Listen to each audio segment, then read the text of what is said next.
Subscribe करिए हमारे channel target UP TET CTET को और बेल आइकन को दबाइए।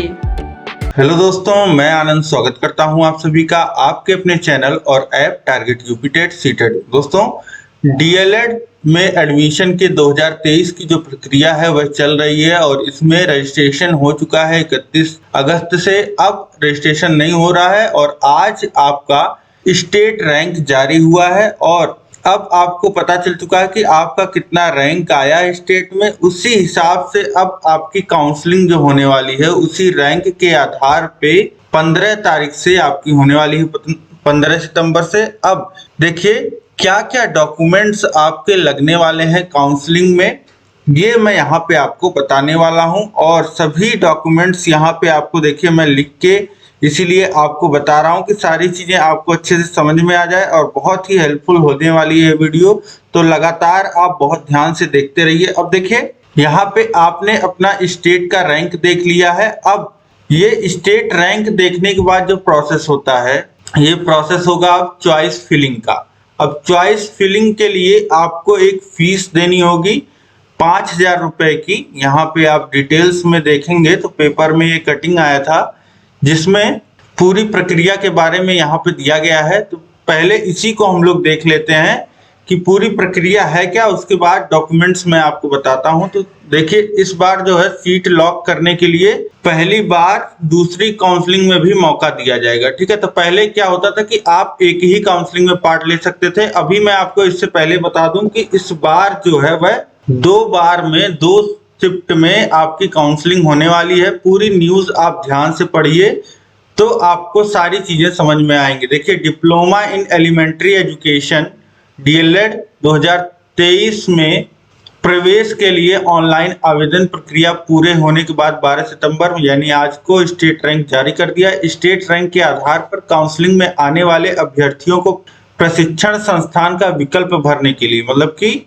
यहाँ पे दूसरा प्रोसेस कैंडिडेट चॉइस फिलिंग, ये ऑफिशियल वेबसाइट है। अब चॉइस फिलिंग का ऑप्शन खुलेगा आपके लिए, विकल्प आप भरोगे। विकल्प भरने से पूर्व अग्रिम शुल्क के रूप में 5,000 रुपए अलॉटमेंट फीस ऑनलाइन जमा करनी होगी। यह देखिए आप विकल्प जो भरना है आपको चॉइस फिलिंग से पहले आपको 5,000 रुपए ऑनलाइन ही सबमिट करने होंगे। इसके बाद ही अभ्यर्थी अपनी पसंद के कितने भी प्रशिक्षण संस्थान का विकल्प ऑनलाइन भर सकेंगे। तो सबसे पहले आप क्या करिएगा कि सरकारी कॉलेजेस को भरिएगा, ठीक है। इसमें पहली बार अभ्यर्थियों को यह अवसर दिया जा रहा है कि पहली काउंसलिंग में मनपसंद कॉलेज नहीं मिलने पे दूसरे काउंसलिंग में भी हिस्सा ले सकेंगे। लेकिन यहाँ पे ध्यान देने वाली बात है कि पहली काउंसलिंग में आपने हिस्सा ले लिया, लेकिन इसके बाद अगर पहली काउंसलिंग में आपको कोई कॉलेज मिला है और आपने उस कॉलेज को लॉक नहीं किया है तो फिर जो है पहली जो काउंसलिंग फीस है 5,000 वह आपकी खत्म हो जाएगी, ठीक है, वह रद्द मानी जाएगी और दूसरी काउंसलिंग में आपको फिर से फीस देना होगा। देखिए यही यहाँ पे लिखा है, लेकिन इसके लिए भी 5,000 रुपए शुल्क जमा करना होगा, ठीक है। तो ये आपको ध्यान रखना होगा कि एक ही काउंसलिंग में हम अपनी मनपसंद सीट ले लें। इसके पूर्व सीट आवंटन के बाद दूसरी काउंसलिंग में सम्मिलित होने का मौका नहीं दिया जाता था। तो पहले के वर्षों में क्या होता था कि जब आपको एक बार सीट अलॉट हो जाती थी तो वही कॉलेज आपको लेना पड़ता था, दूसरा मौका आपको नहीं मिलता था। अब यहाँ पे देखिए 5,000 रुपए शुल्क फिर से जमा करा के आपको दूसरा मौका यहाँ पे दिया जा रहा है। इसके बाद देखिए उत्तर प्रदेश परीक्षा नियामक प्राधिकारी सचिव अनिल भूषण चतुर्वेदी ने बताया कि मेरिट लिस्ट में स्थान पाने वाले अभ्यर्थियों की स्टेट रैंक वेबसाइट पर प्रदर्शित की जाएगी। ये तो आज हो ही गया। अभ्यर्थी का स्टेट रैंक ही चयन का आधार हो गया, तो आपको पता ही है। अभ्यर्थियों से प्रशिक्षण संस्थान का विकल्प लेने एवं आवंटित संस्थान में अभिलेखीय जांच एवं प्रवेश काउंसलिंग की कार्यवाही 2 चक्रों में की जाएगी। तो यहाँ पे ध्यान देने वाली बात है कि अभ्यर्थियों से प्रशिक्षण संस्थान का विकल्प लेने एवं आवंटित संस्थान में अभिलेखीय जांच एवं प्रवेश काउंसलिंग की कार्यवाही 2 चक्र में की जाएगी। तो देखिए पहले तो आप चॉइस फिलिंग करोगे, फिर उसके बाद आपको कॉलेज आवंटित होगा, मतलब कॉलेज मिलेगा और वहीं कॉलेज में ही आपके अभिलेखों की जांच होगी, मतलब जो भी डॉक्यूमेंट्स होंगे आपको अभी मैं बताने वाला हूँ कौन कौन से डॉक्यूमेंट्स आपके लगेंगे। ठीक है, तो चलिए देखते हैं। उन्होंने बताया कि सीट आवंटित होने के उपरांत यदि अभ्यर्थी आवंटित प्रशिक्षण संस्थान में प्रवेश नहीं लेता है तो कॉलेज के अग्रिम प्रशिक्षण शुल्क के रूप में जमा की गई अलॉटमेंट फीस वापस नहीं की जाएगी। देखिए यहाँ पे साफ साफ लिख दिया गया है कि अगर कॉलेज आप नहीं लेते हैं, नहीं चुनते हैं जो आपको अलॉट हुआ है, तो वह जो आपकी फीस है वह वापस नहीं की जाएगी। इसके बाद उस अभ्यर्थी को अगले चक्र की काउंसलिंग में प्रशिक्षण संस्थान का विकल्प भरने के लिए पुनः 5,000 रुपए का भुगतान करना होगा। यही इसकी बात मैं कर रहा था आपसे। यह व्यवस्था पहली बार की गई है। पहली काउंसलिंग की अलॉटमेंट फीस वापस नहीं किए जाने पर अभ्यर्थी बार बार काउंसलिंग में हिस्सा लेकर सीट खराब करने की कोशिश नहीं करेंगे। प्रवेश प्रक्रिया आवंटित संस्थान में अभिलेखीय जांच के दौरान सीट मिलने की पुष्टि होने पर अभ्यर्थी पुनः कंफर्म फीस के रूप में 5,000 रुपए जमा कर अलॉटमेंट लेटर प्रिंट कर सकेंगे। तो देखिए, प्रवेश प्रक्रिया में आवंटित संस्थान में अभिलेखीय जांच के दौरान सीट मिलने की पुष्टि होने पर अभ्यर्थी पुनः कंफर्म फीस के रूप में 5,000 रुपए जमा कर अलॉटमेंट लेटर प्रिंट कर सकेंगे। तो इस तरीके से यह आपकी प्रक्रिया होने वाली है। अब आप समझ लीजिए कि क्या क्या डॉक्यूमेंट्स आपके लगेंगे।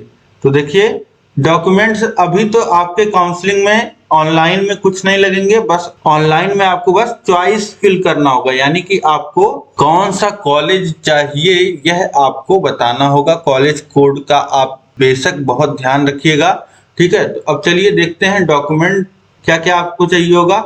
अब जब आप चॉइस फिल कर दोगे तो आपको एक सीट अलॉटमेंट लेटर मिलेगा। चॉइस फिलिंग जब आप कर दोगे तो आपको सीट अलॉटमेंट लेटर मिलेगा। अब ये सीट अलॉटमेंट लेटर क्या होता है? ये जैसे आपका एडमिट कार्ड जारी होता है, जैसे आपका परीक्षा कोई अगर होता है जो परीक्षा आप देने जा रहे हो, तो वैसे ही आपका यह क्या होता है, यह सीट अलॉटमेंट लेटर जारी होता है। इसमें आपका नाम, आपको कौन सा कॉलेज मिला है, कॉलेज का पता, आपकी फोटो, ये सारी चीजें होती हैं। ठीक है, तो ये एक सीट अलॉटमेंट लेटर आप प्रिंट कर पाओगे। चॉइस फिलिंग के बाद जब आपको कॉलेज मिलेगा, कॉलेज अलॉट होगा, और इसके बाद दूसरा जो डॉक्यूमेंट आपको अपने पास रखना है, रजिस्ट्रेशन फॉर्म का प्रिंट जो आपने लिया था, जो रजिस्ट्रेशन आपने किया है 31 अगस्त से पहले, उसका लास्ट में आपने प्रिंट लिया है, वह भी आपको संभाल के रखना है। ये भी डॉक्यूमेंट आपके काम में आएगा जब आप काउंसलिंग कराओगे। इसके बाद देखिए, 10th की मार्कशीट, आपकी 10वीं की मार्कशीट जो है, और उसके बाद जो 12वीं की मार्कशीट है वो आपको रखना है।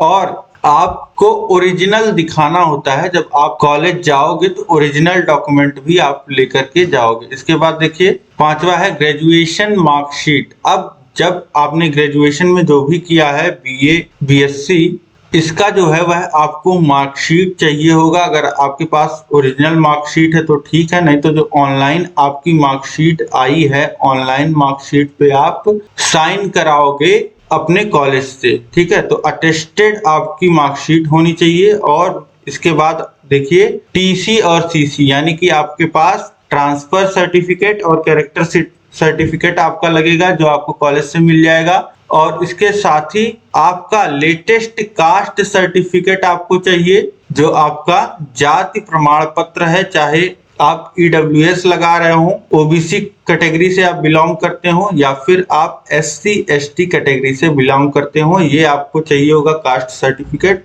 और इसके बाद डोमिसाइल तो आपको चाहिए ही, आप यूपी के रहने वाले हैं यह आपको बताना है, तो आपको निवास प्रमाण पत्र भी चाहिए।